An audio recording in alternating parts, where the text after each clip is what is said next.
आर'नाइ 5G YouTube channel नायगिरि लोगो नोंथांमोननिसिम दिनैनि गोदान भिडिअ'आव आरो फिन खेबसेबाव बरायफिनबाय। दिनैनि गोदान भिडिअ'आनो जाहैबाय फाइनेलि आसामाव अरुणोदय 3.0 नि लन्च जाबाय दिनै 19 सेप्तेम्बर। दिनैनिफ्राय नैबे अरुणोदय 3.0 खौ गभर्नमेन्टआ रोखायै नोंथांमोननि गेजेराव फोरमायनानै होखादों। दिनै समष्टि वाइसआव मिटिं जादोंमोन, बेनिनो आं नोंथांमोननो मस्ट इम्परटेन्ट आपडेट लानानै फैदों।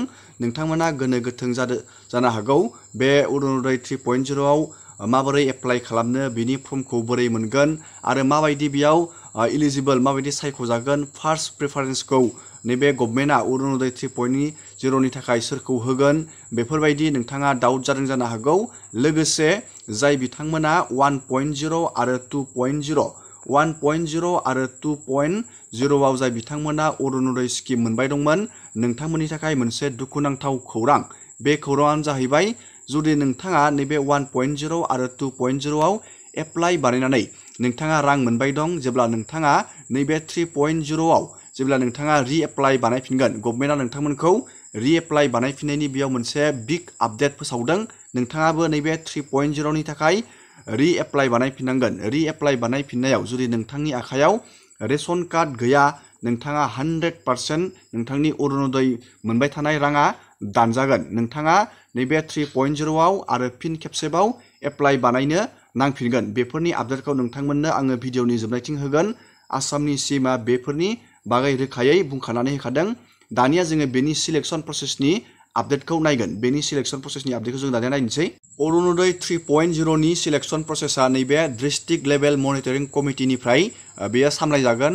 बेयो भिसिडिसि लेभेलाव बिनि फर्मा फैगोन। नैबे डिस्ट्रिक्ट लेभेल मनिटरिं कमिटिया बे अरुणोदयनि मानसिफोरखौ जाय बिथांमोना मोननो हाथावथाव बिथांमोनखौ नैबे बेनिफिसारिफोरखौ नैबे अरुणोदय 3.0 नि थाखाय सायख'गोन। बेयो गाबोन सबनियानि गेजेरावनो बेनि प्रसेसा जागोन। नोंथाङा बेखौ सिन्था खालामनाङा। जास्ट नोंथांनि आखायाव रेशन कार्ड थानांगौ। नैबे रेशन कार्ड आरो आधार कार्ड, नोंथाङा बे मोननै डकुमेन्टसा जुदि थायोब्लानो नोंथाङा अरुणोदय स्किमखौ मोननो हागोन। लोगोसे गभर्नमेन्टआ बुंदों बेयाव फार्स्ट प्रेफारेन्सखौ जाय बिथांमोना बे बिधवा हिन्जाव आरो जाय बिथांमोना डिसेबिलिटि आरो सेपारेट हाबा जायि गार्लस, बिथांमोननो फार्स्ट प्रेफारेन्स होगोन नैबे अरुणोदय 3.0 नि थाखाय। आरो नोंथांमोना जुदि रेशन कार्ड दं, अब्ला नोंथांमोना नैबे लास्ट स्टेजाव थाहैगोन। नोंथांमोनाबो हानायमानि नैबे रेशन कार्ड थानायफोरनो अरुणोदय स्किमखौ गभर्नमेन्टआ होगोन। दानिया जोङो भिडिअनि जोहै बेनि A to Z आपडेटखौ नायनि। आसामनि सिएमआ बेनि बागै A to Z आपडेट होदों। जोङो बेनि आपडेटखौ नायदिनि।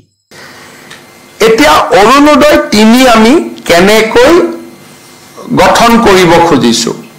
অৰুণোদয় 1 আৰু 2 জুনে হিতাধিকাৰী আছিল, তেওঁলোকে অৰুণোদয় 3 ৰ বাবে নতুনকৈ আবেদন কৰিব লাগিব।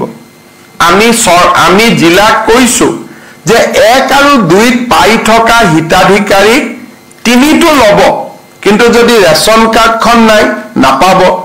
যদি পৰিয়ালত চাকৰি হৈ গ'ল নাপাব। যদি আমাৰ 4 চকীয়া ঘৰত বাহন হৈ গ'ল, নতুনকৈ কিনিলো, তেতিয়া আমি নাপাম। এই বিষয়ে মই আপোনালোকক বুজাব খুজিছো যে অৰুণোদয় 3টো পাবৰ কাৰণে আমি কি কৰিব লাগিব। মই প্ৰথমতে কৈছিলো যে 10,000 কৰি আমি এটা সমষ্টিত অৰুণোদয় নতুন হিতাধিকাৰী দিম আৰু পুৰণা হিতাধিকাৰীখিনিও সংখ্যাটো থাকি যাব। তাৰ মানে এতিয়া আমাৰ গোটেইখিনি যদি আমি হিচাপ কৰো, পুৰণা আৰু নতুন, টোটেল 37,20,000 পৰিয়ালে অৰুণোদয় আঁচনি লাভ কৰিব। অৰুণোদয় 3.0 নতুন আৰু পুৰণা মিলি।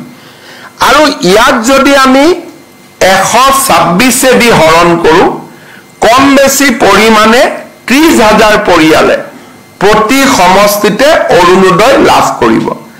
আমাৰ এখন জিলা পৰ্যায়ৰ কমিটি আছে, তেওঁলোকে জিলাত বহি যোন সমষ্টিত জনসংখ্যা বেছি তাত অৰুণোদয় বেছি দিব, যোন সমষ্টিত জনসংখ্যা কম তাত অৰুণোদয় কম দিব।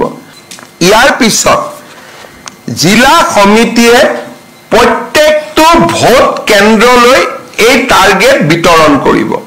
অৰ্থাৎ 30,000 জালুকবাৰী সমষ্টিত যদি অৰুণোদয় মোৰ ভোটাৰ লিষ্টত ভোট গ্ৰহণ কেন্দ্ৰ আছে 200টা এই 200টা ভোট গ্ৰহণ কেন্দ্ৰত জনসংখ্যা অনুসৰি আৰু দুখীয়া মানুহৰ পৰিবেশ পৰিস্থিতি অধ্যয়ন কৰি প্ৰত্যেকটো বুথত সমান নহয় সমানুপাতিকভাৱে জিলা পৰ্যায়ৰ কমিটিয়ে প্ৰত্যেকটো বুথৰ বাবে অৰুণোদয় হিতাধিকাৰীৰ সংখ্যা আবণ্টন কৰিব সমান নহয় বুলি মই কিয় ক'লো কোনোবা ভোট গ্ৰহণ কেন্দ্ৰত 300 ভোট থাকে কোনোবা ভোট গ্ৰহণ কেন্দ্ৰত 1000 ভোট থাকে সমানুপাতিকভাৱে তেওঁলোকে এই কোটা 30,000ৰ কোটা প্ৰত্যেকটো ভোট গ্ৰহণ কেন্দ্ৰলৈ তেওঁলোকে ভাগ কৰি দিব ভাগ কৰি দিয়াৰ পিছত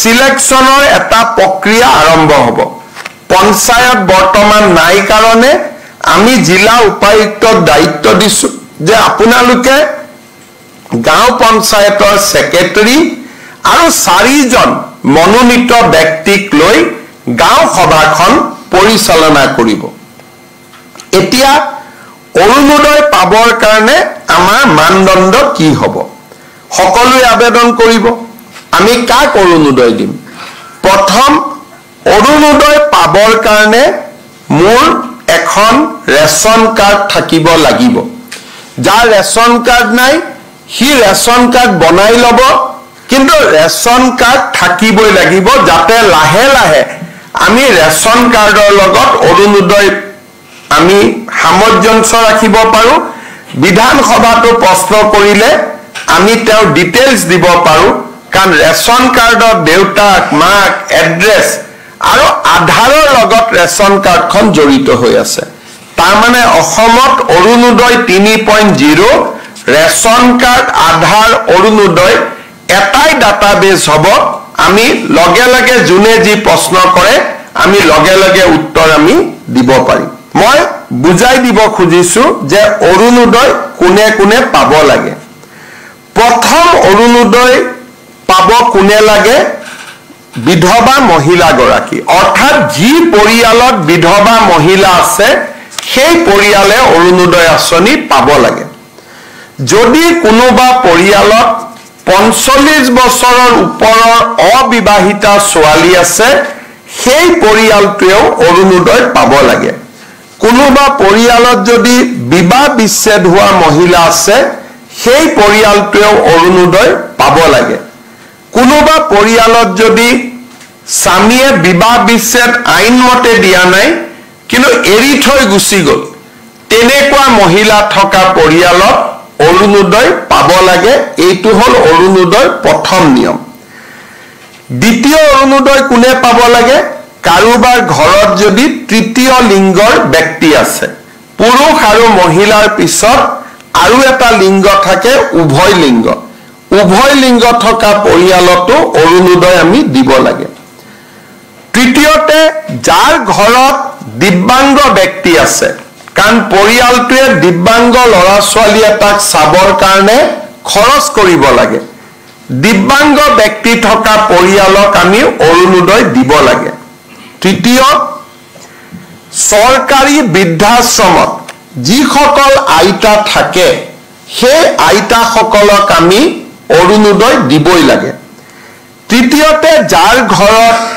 এইডছৰ বেমাৰী আছে থেলাছেমিয়া আছে হিমোফিলিয়া আছে চেৰিবেল পালসি আছে কুষ্ঠ ৰোগ আছে অটিজিম আছে এওঁলোকৰ পৰিয়ালতো আমি অৰুণোদয় দিব লাগে কোনোবা মহিলা যদি ভিক্ষা কৰি জীৱন নিৰ্বাহ কৰে তেওঁলোককো ডিসি সকলে বিচাৰি উলিয়াই অৰুণোদয় দিব লাগে আৰু এইখিনি মহিলাক অৰুণোদয় দিয়াৰ পিছত যিখিনি বাকি থাকে সেইখিনি যাৰ বাৰ্ষিক উপাৰ্জন 2 লাখ টকাতকৈ কম তেওঁলোকে অৰুণোদয় আঁচনি পাব পাৰিব অৰ্থাৎ প্ৰথমতে বিধৱা ডাইভোৰ্স মহিলা দিব্যাংগ ব্যক্তি থকা পৰিয়াল আৰু বেমাৰী ব্যক্তি থকা পৰিয়াল HIV, থেলাছেমিয়া, হিমোফেলিয়া আৰু